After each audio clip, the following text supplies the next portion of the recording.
আসসালামু আলাইকুম। দেখা মাত্র গুলির নির্দেশ দিয়ে সরকার আবার শোক পালন করছে, এই কথা বলেছেন জিএম কাদের।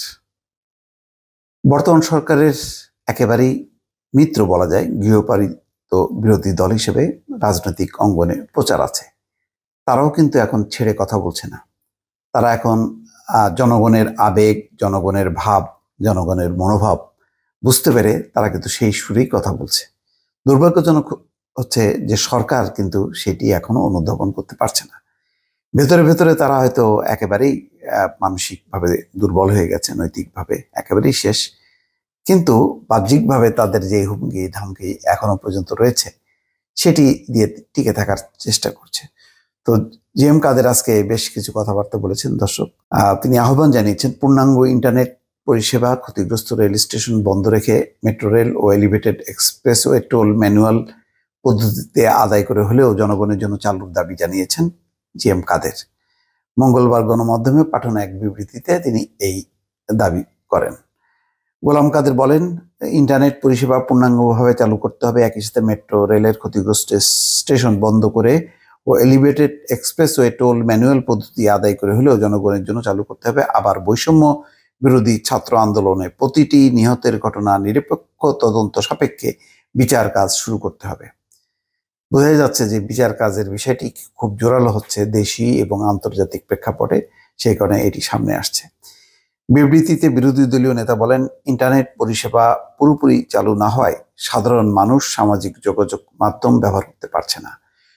এতে তথ্য আদান প্রদান বিঘ্নিত হচ্ছে মারাত্মকভাবে। আবার দেশে ভয়াবহ পরিস্থিতিতে প্রবাসীরা স্বজনদের খোঁজ নিতে পারছে না। এতে ক্ষুব্ধ হয়ে প্রবাসীরা ব্যাংকিং চ্যানেলে প্রবাসী আয় না পাঠানোর হুমকি দিচ্ছে, যা দেশের জন্য খুবই ভয়াবহ। অপরদিকে উচ্চশিক্ষার জন্য বিদেশে গমনোচ্ছু ছাত্ররা যোগাযোগ করতে পারছে না বিদেশের সাথে। ইন্টারনেট পুরোপুরি চালু না হলে দেশের অপূরণীয় ক্ষতি হয়ে যাবে। তিনি আরো বলেন, সাম্প্রতিক আন্দোলনে মেট্রো রেল 2-1টি স্টেশন ও এলিভেটেড এক্সপ্রেসওয়ে 2-1টি টোল প্লাজা ক্ষতিগ্রস্ত হয়েছে। মেট্রো রেলের ইঞ্জিন, বগিসমূহ ও লাইনের কোনো ক্ষতি হয়নি। সে কারণে ক্ষতিগ্রস্ত স্টেশন সমূহ বন্ধ রেখে মেট্রো রেল অবিলম্বে চালু করা প্রয়োজন।